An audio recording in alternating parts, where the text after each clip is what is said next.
Bien, les Occidentaux sont pris au propre piège qu'ils sont constitués avec la différence entre leurs intérêts stratégiques et leur discours. Leur discours, c'est d'être pour la démocratie, et leurs intérêts stratégiques, ça consiste à soutenir l'État d'Israël. Là, il y a une contradiction fondamentale.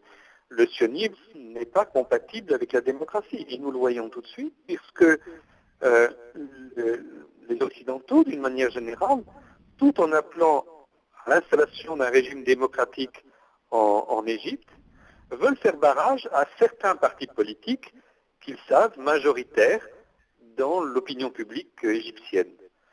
Donc voilà, il faut concrètement, il s'agit de faire barrage aux frères musulmans parce que si ceux-ci venaient au pouvoir, ils ouvriraient la prison de Gaza et ils laisseraient à la fois le million de Palestiniens qui sont fermés circuler librement, et ils laisseraient aussi ces Palestiniens s'armer pour pouvoir se révolter.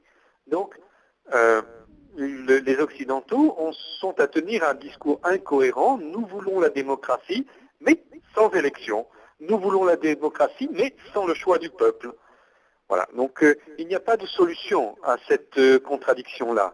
Et le peuple égyptien, en définitive, tranchera. Je pense que nous entrons dans une période de grande instabilité et que il va y avoir une série de coups de théâtre, de grandes surprises, qu'un jour les choses iront dans un sens et le lendemain elles iront dans un autre, et qu'il ne faut surtout pas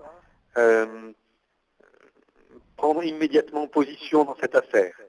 Et pour une raison toute simple, le vrai pouvoir appartient actuellement en Égypte aux militaires. Et quelle que soit l'issue de cette affaire, ce sont des militaires qui en décideront, avec le peuple ou contre le peuple. Mais ce seront des militaires qui auront le dernier mot dans cette évolution.